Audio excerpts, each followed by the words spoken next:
Vikramshila IAS coaching institute 14 बीघा ऋषिकेश उत्तराखंड कर रहे थे हम लोग। आज हमने करना उत्तराखंड में कुषाण शासक, उत्तराखंड में यौधेय वंश, युग शैल का गोत्रीय वंश, कुलूत वंश, काशीपुर का मित्र वंश, ऐसे सोहन। ठीक है, तो सबसे पहले उत्तराखंड में कुषाण शासक, कुषाण शासन। कुषाणकालीन मुद्राएं वीरभद्र, मोरध्वज और गोविशाण से प्राप्त हुए हैं। कहाँ से? वीरभद्र आपके ऋषिकेश में ही है, यहाँ पर वीरभद्र जी का मेला भी लगता है ना। मोरध्वज और गोविशाण से प्राप्त हुए हैं। गोविशाण सिक्कों की खोज 1960 ईस्वी में केपी नौटियाल ने की थी। किसने? केपी नौटियाल जी ने की थी। वीरभद्र ऋषिकेश में है, मोरध्वज कोटद्वार में और गोविशाण काशीपुर में। काशीपुर वाला क्वेश्चन बन चुका है कि काशीपुर का प्राचीन नाम क्या था, तो आंसर गोविशाण था। मोरध्वज कहाँ है? कोटद्वार में। वीरभद्र कहाँ है? ऋषिकेश में। आईडीपीएल भी जो है वो वीरभद्र में पड़ती है, Indian drugs and pharmaceutical limited, जो कि बंद हो चुकी है। वो कहाँ पड़ती है आपकी? कहाँ पड़ती है भाई? वीरभद्र में। ठीक है। कुषाणों का शक्तिशाली शासक कनिष्क था, जिसने तराई क्षेत्र पर अधिकार किया, जिसकी राजधानी पुरुषपुर या पेशावर थी। कहाँ थी? पुरुषपुर या पेशावर थी। भारत में सर्वाधिक शुद्ध सोने के सिक्के कुषाणों ने जारी किए। ये पहले भी मैं बता चुका हूं इतिहास में कि सबसे शुद्ध सोने के सिक्के किसके थे? आंसर कुषाणों के थे। ठीक है। रेशम मार्ग पर नियंत्रण करने वाला एकमात्र शासक कनिष्क था। कनिष्क ने 78 ईस्वी में शक संवत चलाया, जिसका उत्तराधिकारी हुविष्क था। उत्तराधिकारी कौन था? हुविष्क था। हुविष्क की 44 स्वर्ण मुद्राएं मुनि की रेती से 1972 में प्राप्त हुई। मुनि की रेती से 44 स्वर्ण मुद्राएं 1972 में प्राप्त हुई।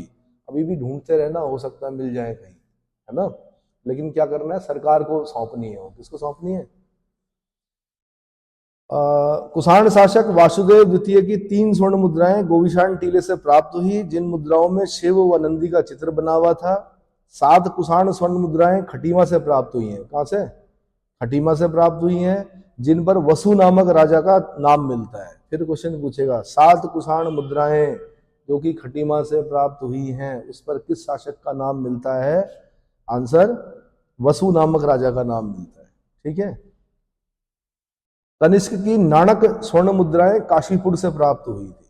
कहां से? नाणक स्वर्ण मुद्राएं काशीपुर से प्राप्त हुई थी।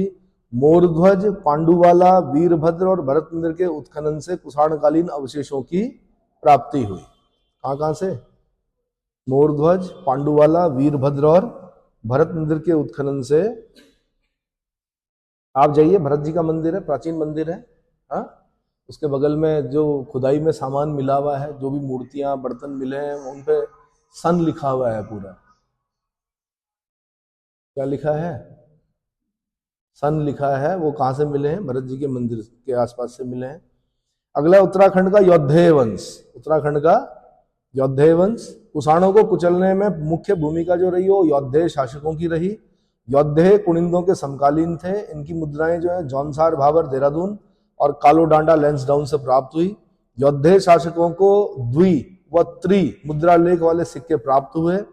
यौधेय वंश की जानकारी हमें उनके द्वारा निर्मित सिक्कों से मिलती है, जिनका शासन यमुना व सतलज नदी के मध्य भाग में स्थित था। फिर यहां से क्वेश्चन बनाएगा, वो यौधेयों का शासन कहाँ, किन 2 नदियों के मध्य था? आंसर यमुना और सतलज। ठीक है। यौधेयकालीन मुद्राओं में उनके अधिष्ठाता देव शूलधारी कार्तिकेय का चित्र मिलता है, और उनकी मुद्राओं से विदित होता है कि उनमें गण शासन प्रणाली विद्यमान थी। समुद्रगुप्त के प्रयाग प्रशस्ति लेख से पता चलता है कि गुप्त सम्राट जो समुद्रगुप्त ने यौधेय गण राज्य को विजित करके अपने अधिकार में ले लिया था। अगला है युग शैल का गोत्रीय वंश। कहाँ का? युग शैल का गोत्रीय वंश। गोत्रीय वंश का कालसी प्रदेश के आसपास राज्य था। गोत्रीय वंश का प्रतापी शासक शीलवर्मन था। शीलवर्मन ने देहरादून के जगत ग्राम में बाड़ावाला यज्ञ वेदिका का निर्माण कराया था। यहां से क्वेश्चन बना है, बाड़ावाला यज्ञ वेदिका से संबंधित जो शासक था वो कौन था? आंसर गोत्रीय वंश का, युग शैल का गोत्रीय वंशी शीलवर्मन। ठीक है। शीलवर्मन की बाड़ावाला यज्ञ वेदिका। इसने यमुना तट पर 4 अश्वमेध यज्ञ किए थे। कितने? 4 अश्वमेध यज्ञ किए थे। और शिव भवानी नामक राजा ने भी यमुना के तट पर अश्वमेध यज्ञ किया था। किसने? शिव भवानी नामक राजा ने भी यमुना तट पर अगला कुलूत वंश। कुलूत वंश कांगड़ा जिले की कुल्लू घाटी में शासन कर रहा था, हिमाचल प्रदेश में। ठीक है। कुलूत वंश की जानकारी बृहत संहिता व मुद्रा राक्षस से भी मिलती है।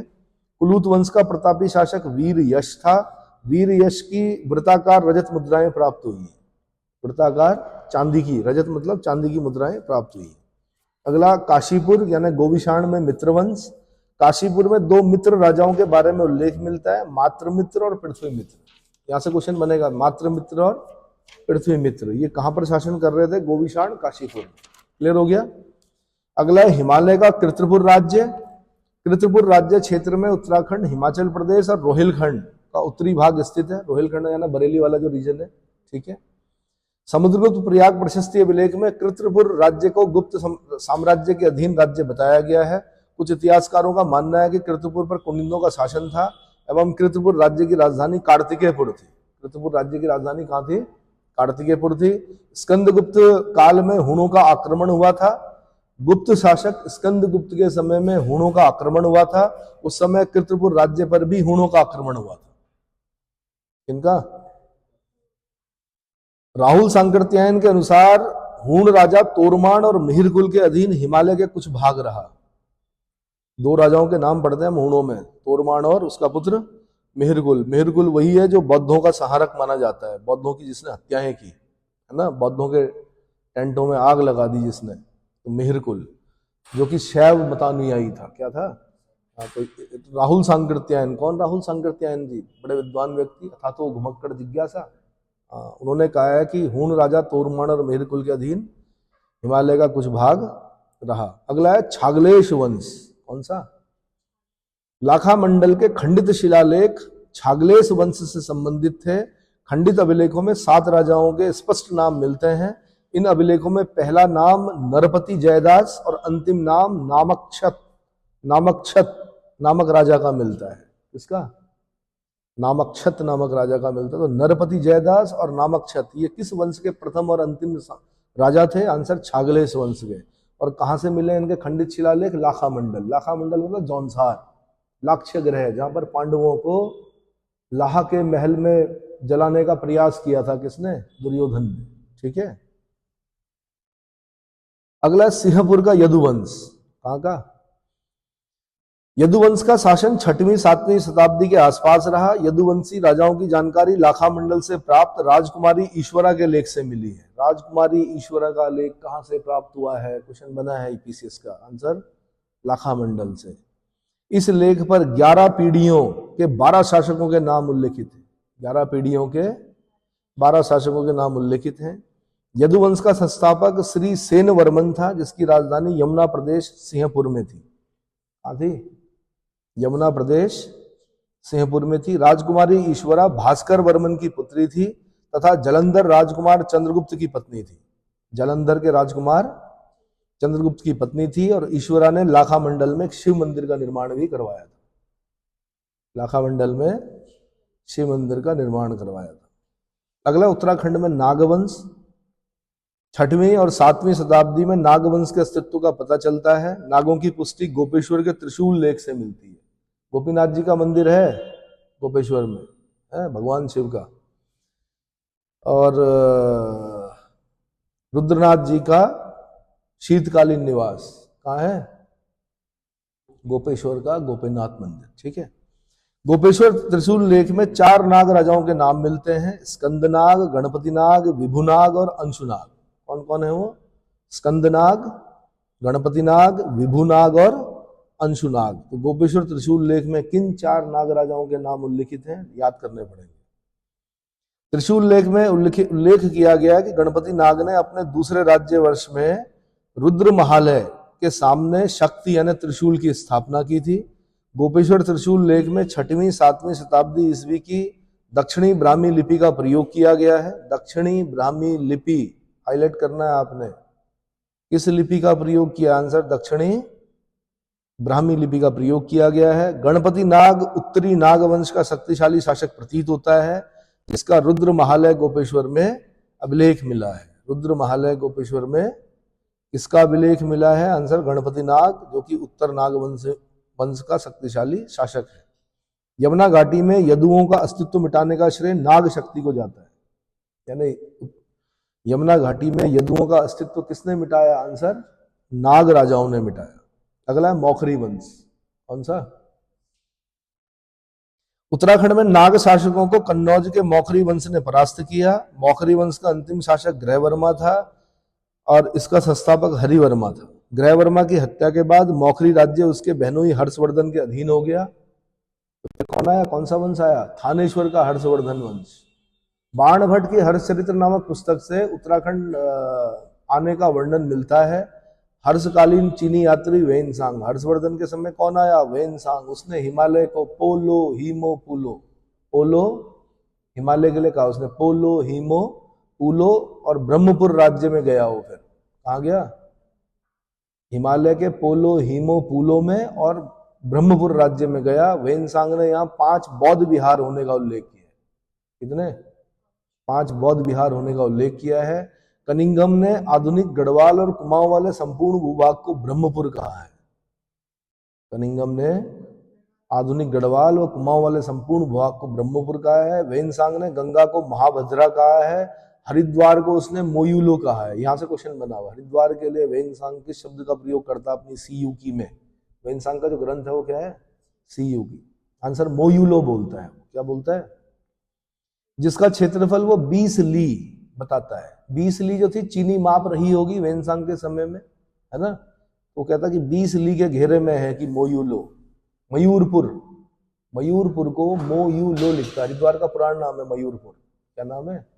मोर मिलते हैं आज भी वहां, है ना? राज्य राष्ट्र पक्षी है मोर हमारा, पाबो क्रिस्टेटस, है ना? हर्ष के पश्चात मध्य हिमालय में क्या हुआ? तो कान्यकुब्ज राज्य के हर्षवर्धन की मृत्यु के बाद, यानी कन्नौज के हर्षवर्धन की मृत्यु के बाद 647 ईस्वी में वर्धन वंश का अंत हो गया, जिसके बाद कान्यकुब्ज राज्य ब्रह्मपुर, शत्रुघ्न और गोविशान राज्यों में विघटित हो गया। इन 3 राज्यों में सबसे बड़ा राज्य जो था वो ब्रह्मपुर था। कान्यकुब्ज राज्य विघटन की जानकारी वेनसांग के 634 ईस्वी के यात्रा वृत्तांत सीयूकी से मिलती है। 634 ईस्वी में जो उसने अपना यात्रा वृत्तांत लिखा है सीयूकी। तीर्थ यात्रियों का राजकुमार कहते हैं वेनसांग को। क्या? इसका जीवन घूमने में बीता, कई बार लुटा ये डाकुओं के द्वारा। हाँ जी।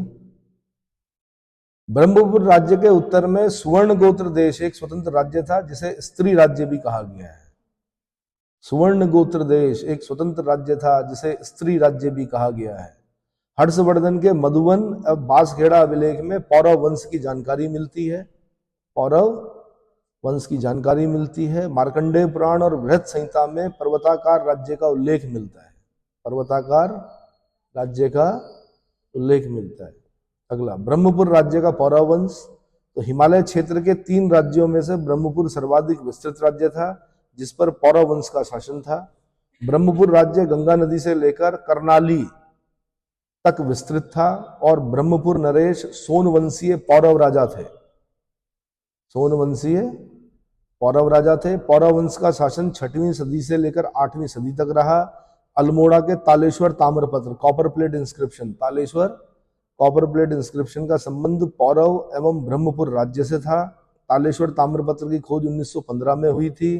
तालेश्वर ताम्रपत्र में द्युतिवर्मन और विष्णुवर्मन द्वितीय इन शासकों का उल्लेख मिलता है। पौरव वंश का संस्थापक जो था वो राजा विष्णुवर्मन प्रथम था। कौन था? विष्णुवर्मन प्रथम था। पौरव वंश के शासक राज्य को पर्वताकार राज्य कहते थे। पौरव वंश के ताम्रपत्रों में 5 शासकों का उल्लेख मिलता है।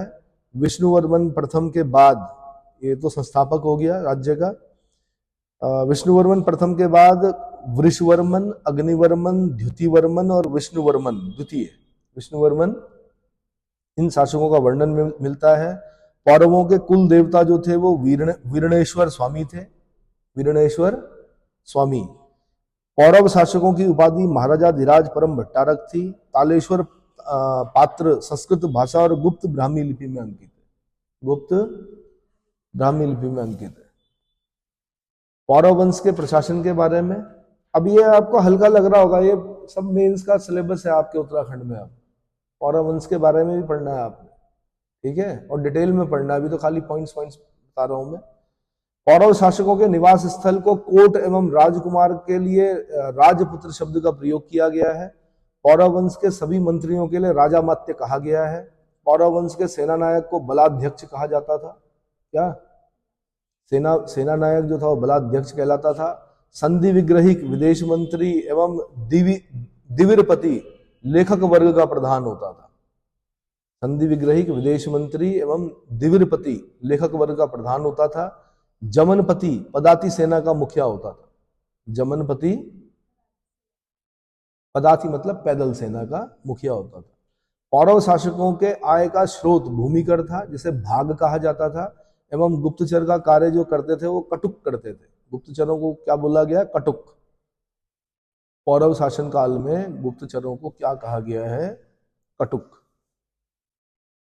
भूकर वसूलने वाले अधिकारी को भागिक कहा जाता था। यानी भूमिकर वसूल कौन करता था पौरव राजवंश में? आंसर भागिक। पौरव काल में दो तरह की भूमि थी, केदार और सारी। केदार और सारी। सिंचित भूमि को केदार और असिंचित भूमि को सारी कहा जाता था। सिंचित भूमि को केदार, केदार मतलब वैसे भी दलदल होता है। क्या होता है? सिंचित भूमि को केदार और असिंचित भूमि को सारी कहा जाता था। भूमि मापन के लिए द्रोण वापम, खारी वापम और कुल्य वापम विधि का प्रयोग किया जाता था। भूमि मापन की विधियां थी कौन कौन सी? द्रोण वापम, खारी वापम और कुल्या वापम। ठीक है। तालेश्वर ताम्रपत्र में उद्यानों के लिए वटक शब्द का प्रयोग मिलता है। उद्यानों के लिए वटक शब्द का प्रयोग मिलता है।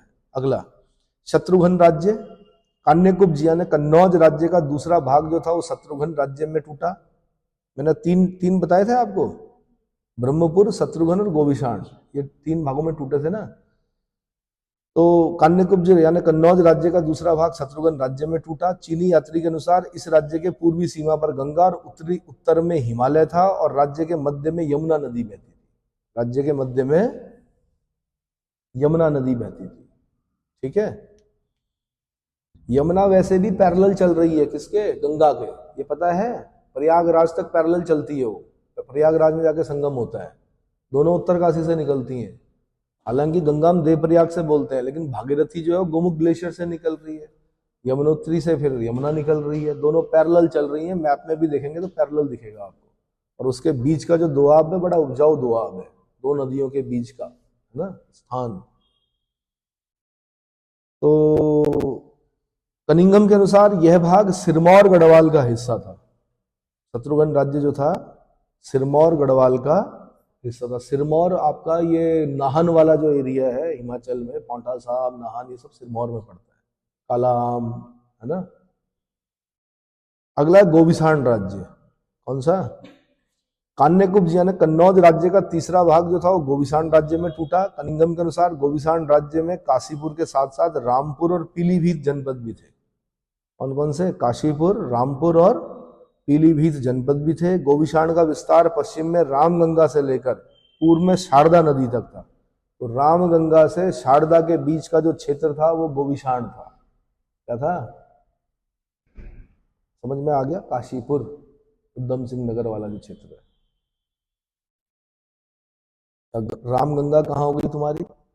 इसके बीच में से आ रही। जिम कॉर्बेट नेशनल पार्क जो है आपका, उसके बीच में से लगभग क्या आ रही है? रामगंगा आ रही है। और रामगंगा से उधर की तरफ चलेंगे आप तो तब शारदा आएगी। कौन आएगी? काली ऑब्लिक शारदा, है ना। कनिंघम के कनिंघम ने काशीपुर के उज्जैन में बने पुराने दुर्ग या किले को इस राज्य से संबंधित बताया है। काशीपुर के उज्जैन में बने पुराने दुर्ग या किले को इस राज्य से संबंधित बताया है। अब है पलेठी शिलालेख। कौन सा? ये कई बार क्वेश्चन बन चुका है भाई यहाँ से। देवप्रयाग के आसपास एक स्वतंत्र राजवंश शासन कर रहा था। देवप्रयाग के हिंडोला खाल में पलेठी का सूर्य मंदिर 7वीं 8वीं सदी के बीच का बना हुआ है। अब ये क्वेश्चन पूछा इन्होंने, जिस जमाने में पूछा उतना ये मिल नहीं रहा था उस समय किताबों में, मतलब नॉर्मल किताबों में नहीं मिल रहा था, लेकिन अगर आप ऑथेंटिक बुक्स पढ़ते तो शायद वहां मिल जाता। तो 7वीं 8वीं शताब्दी में का पलेठी का सूर्य मंदिर कहाँ है? हिंडोला खाल में है। हिंडोला खाल कहाँ, किसके अंतर्गत आता है? देवप्रयाग के अंतर्गत आता है। सुदर्शन क्षेत्र बोलते हैं देवप्रयाग को। कौवे नहीं मिलते हैं देवप्रयाग में, ये पता है? पलेठी का सूर्य मंदिर कल्याण वर्मन ने बनवाया था। किसने? कल्याण वर्मन ने बनाया था। इन शिलालेखों में नरपति वर्मन का नाम भी मिलता है। इनका नरपति वर्मन का नाम भी मिलता है। अच्छा जी, थोड़ा आदिगुरु शंकराचार्य के बारे में बता रहा हूं। आदिगुरु शंकराचार्य जिनका जन्म कलादी केरल में हुआ था, नंबूदरी ब्राह्मण परिवार में हुआ था, ठीक है। इनका जब वे उत्तराखंड में आए तो कार्तिकेयपुर राजवंश के शासनकाल में आदिगुरु शंकराचार्य का आगमन हुआ। इसके समय में कार्तिकेयपुर राजवंश के शासनकाल में आदिगुरु शंकराचार्य का यहाँ पर आगमन हुआ उत्तराखंड में। आदिगुरु शंकराचार्य ने 820 ईस्वी में केदारनाथ में देह त्यागी। इसीलिए केदारनाथ मंदिर के पीछे समाधि थी इनकी, आदिगुरु शंकराचार्य की। लेकिन वो जो 2013 में जो आपदा आई थी उसमें वो समाधि बह गई। अब उसकी जगह पर एक बहुत बड़ी शिला है वहां पर। क्या है? पत्थर है, ठीक है।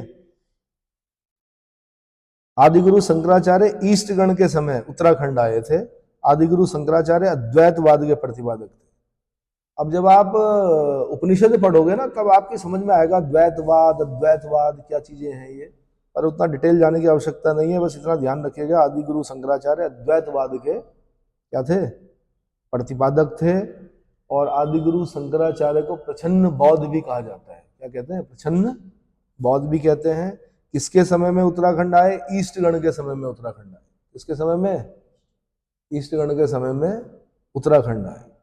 आदिगुरु शंकराचार्य द्वारा पूरे भारत में 4 मठों की स्थापना की गई। जो उत्तराखंड में है वो ज्योतिर्मठ है, जिसे जोशी मठ बोलते हैं आप, है ना। बद्रीनाथ जी में भगवान विष्णु की पूजा होती है, ठीक है। पुरी अगर आप जाएंगे उड़ीसा में तो पुरी में गोवर्धन पीठ है। कहाँ पर? पुरी में। जगन्नाथ पुरी सुना होगा आपने, पुरी, तो पुरी में गोवर्धन पीठ है। श्रृंगेरी कर्नाटक में जाएंगे तो वहां पर भी एक मठ की स्थापना की। और द्वारिका अगर आप जाएंगे गुजरात में तो शारदा पीठ, द्वारिका का शारदा पीठ की स्थापना भी किसने की? शंकराचार्य ने की, ठीक है। जब शंकराचार्य जी का जन्म हुआ था केरल कलाडी में, केरल में चेर शासक थे वहां पर। क्या थे? चेर साम्राज्य था। और जो गुरु थे आदिगुरु शंकराचार्य के, वो गोविंद स्वामी जी थे। कौन थे? गोविंद स्वामी जी। आदिगुरु शंकराचार्य के पिता शिवगुरु और माता का नाम सुभद्रा था। ये जरूर याद रखना है आपने। आदिगुरु शंकराचार्य जी का जन्म, जो पिता थे वो कौन थे? शिवगुरु, और माता का नाम क्या था? सुभद्रा, ठीक है। और शंकराचार्य जयंती कब होती है? कई बार क्वेश्चन पूछ चुका हूं मैं। सेंट वैलेंटाइन की जयंती जैसे याद रखते हो, कृपया शंकराचार्य जयंती भी याद रखें। धर्म के जो धर्म ध्वज जिनके पास हैं वो कौन है? शंकराचार्य। 4 शंकराचार्य होते हैं चारों मठों में, समझ में आया। और हिंदू धर्म के जो सबसे बड़े क्या हैं? धर्मगुरु हैं, वो कौन है? शंकराचार्य। भगवान शंकर का रूप माना जाता है इनको, शंकराचार्य को, ना।